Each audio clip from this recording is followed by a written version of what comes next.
Welcome back to my channel.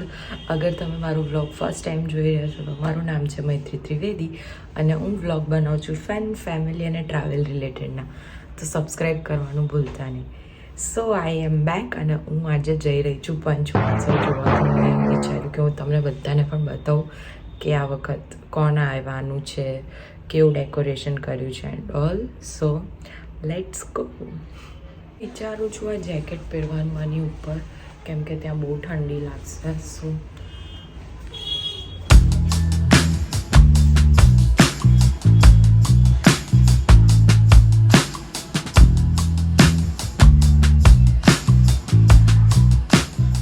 જેમને ના ખબર હોય એમને કહી દઉં કે પંચમહોત્સવ એક ફેસ્ટિવલ છે જે દર વર્ષે પાવાગઢ વડા તલાવ કરવામાં આવે છે. અહીંયા અલગ અલગ ટાઈપનું art form, music, folk dance ને બધું એન્જોય કરે છે અને ફેમસ સિંગર આવીને પરફોર્મ પણ કરે છે.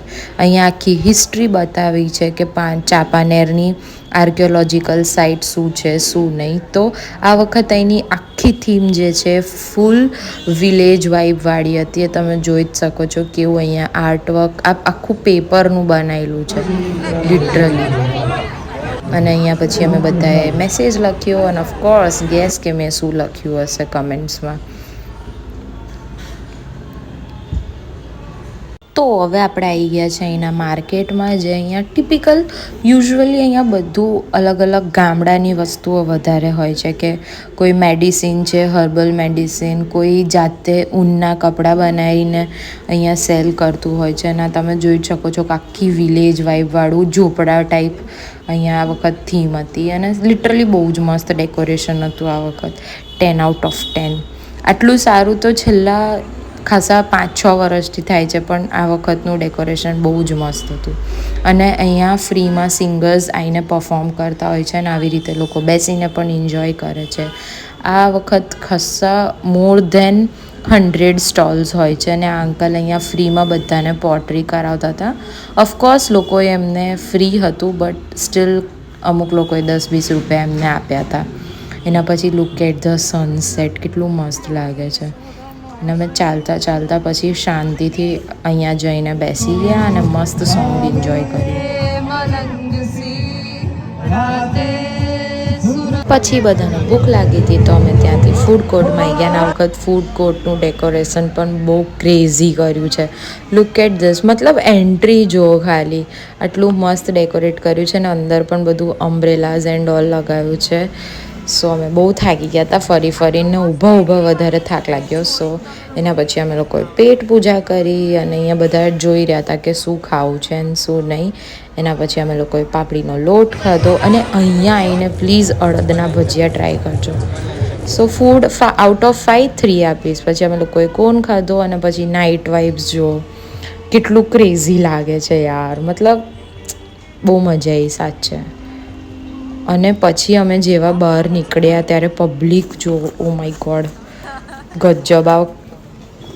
અને આ બહારનું ડેકોરેશન છે. પછી અમે ત્યાંથી આગળ હવે હું તમને બતાવું જ્યાં આજે કિંજલ દવે પરફોર્મ કરવાના છે એ વાળો સ્ટેજ.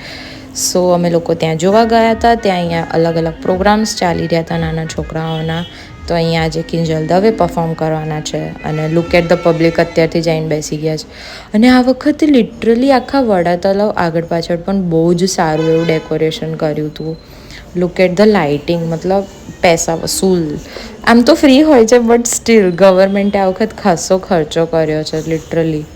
ને તો આટલું બધું તો ખરેખર નથી કરતા, પણ ખબર નહીં આ વખત શું થઈ ગયું છે અમને. તો અહીંયા જે છે ને સેમ ગંગા આરતી જેવું અહીંયા પણ આ વખત આ લોકોએ ઓર્ગેનાઇઝ કર્યું હતું કે નીચેથી માતાજીની આરતી ઉતારશે. અને આ વખત વડા તલાવમાં બી એવું પંચમહોત્સવ લખીને મૂક્યું છે. ત્યાં દૂર કેન્ડલ્સ કરી છે અને એ લોકો ફોટોગ્રાફી ચાલુ કરીને. મારી મમ્મી જો ગીતા રબારીના સોંગ પર અલગ જ વાઇબમાં છે.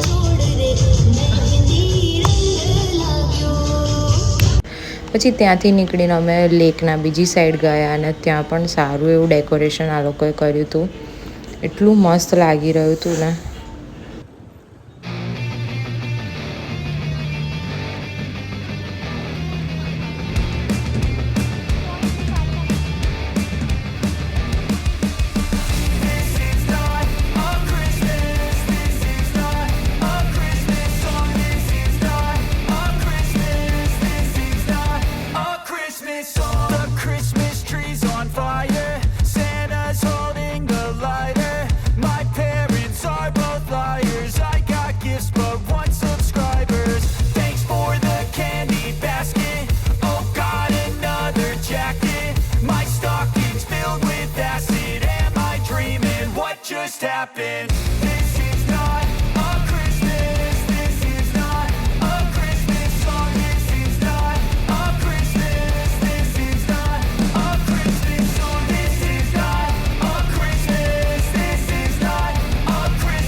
હવે અમે અહીંયા ક્લાસિકલ સિંગર્સનું જોવા આવી ગયા છે અને અમને તબલા બહુ જ મસ્ત વગાડ્યા છે.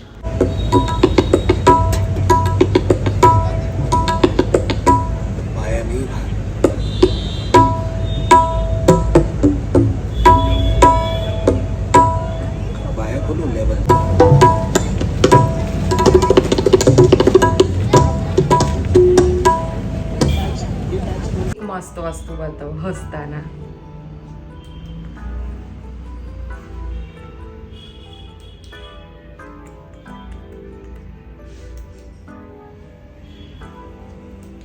ક્યુટ લાગે છે. સો આઈ હોપ તમને આ વ્લોગ જોવાની મજા આવી હશે. લાઇક શેર સબસ્ક્રાઈબ કરવાનું ભૂલતા નહીં. C you in next vlog.